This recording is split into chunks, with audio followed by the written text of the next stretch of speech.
Hi, thank you for having me. My name is Mihoko Matsubara. I'm responsible for cybersecurity thought leadership at NTT Corporation.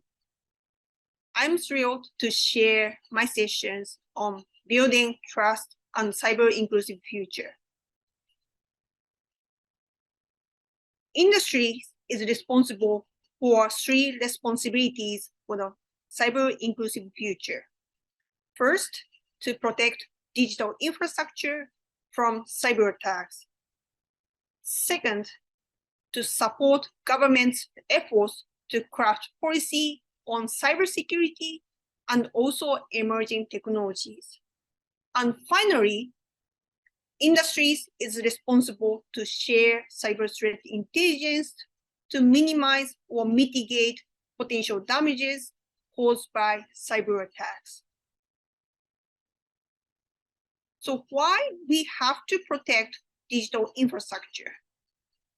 Because we are now so much dependent on the digital infrastructures or innovations.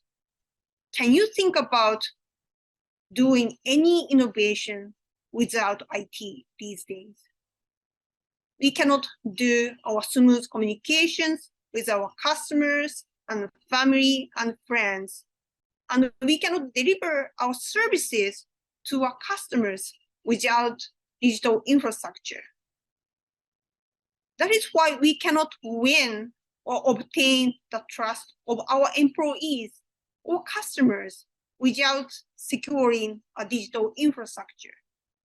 And if you are in the critical infrastructure services, then you have more responsibilities to have.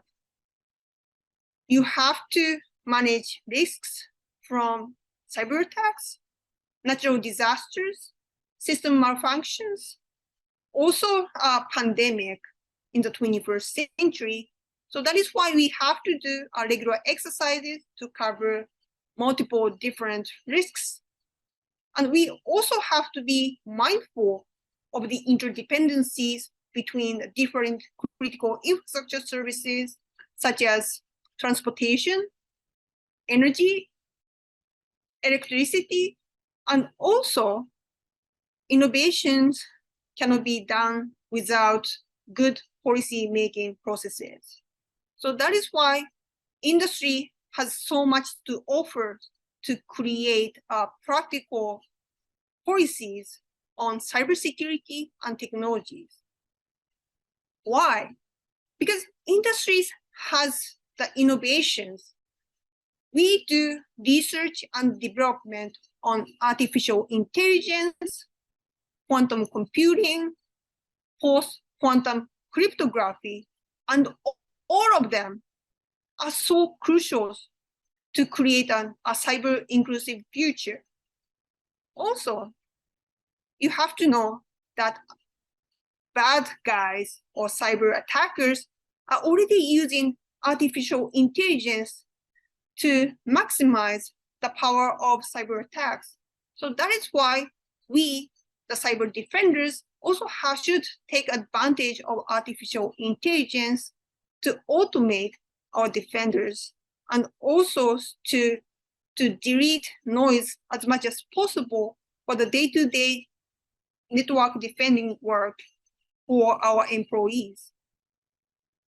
And also, the post-quantum cryptography is so essential for our data protections and also for our innovation.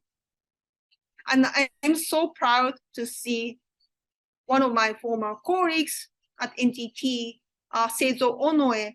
He is now a director of the ITU Telecommunications Standardization Bureau. And this is one of the examples of how industry people can provide their valuable insights with not only the national government, but also international organizations such as United Nations. But we cannot do this on our own. We have to create a good team. Each one of the organizations have a very limited visibility into the cyber threat environment. So we should do this collective defense and collective wisdom. And I'm so encouraged to see that so many countries have already established information sharing and analysis centers, or ISACs, to cover different critical infrastructure services such as finance, telecommunications, auto manufacturers, and also software. And some of the ISACs, such as financial ISACs, already started to take advantage of automated sharings to reduce the burden on the members. And collective cyber defense is also so indispensable for supply chain risk management, given that our economy and market is so globalized.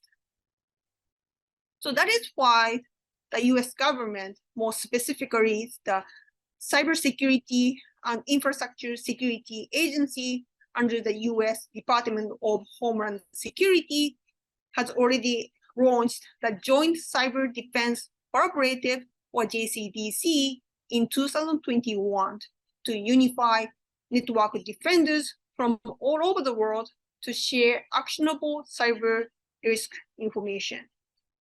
And NTT already joined this JCDC in January 2023 as the first Asia-based members to contribute to global cyber resiliency and cybersecurity. So now you see that IT users play an indispensable role in cybersecurity, trust, and new values. And I mean IT users, including individuals, organizations, different sectors, and even the government. And everybody has roles to play. And we have different skill sets and different technologies, and we have different insights.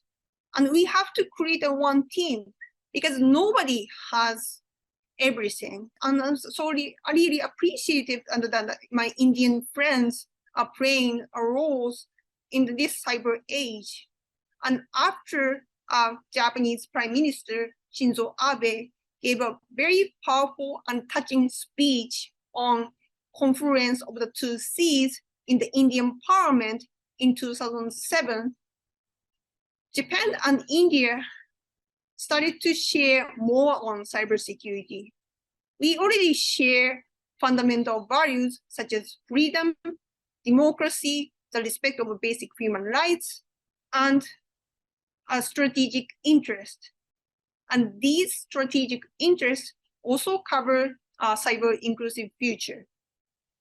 Because Japan and India have great technologies, great manpower, and great cybersecurity people.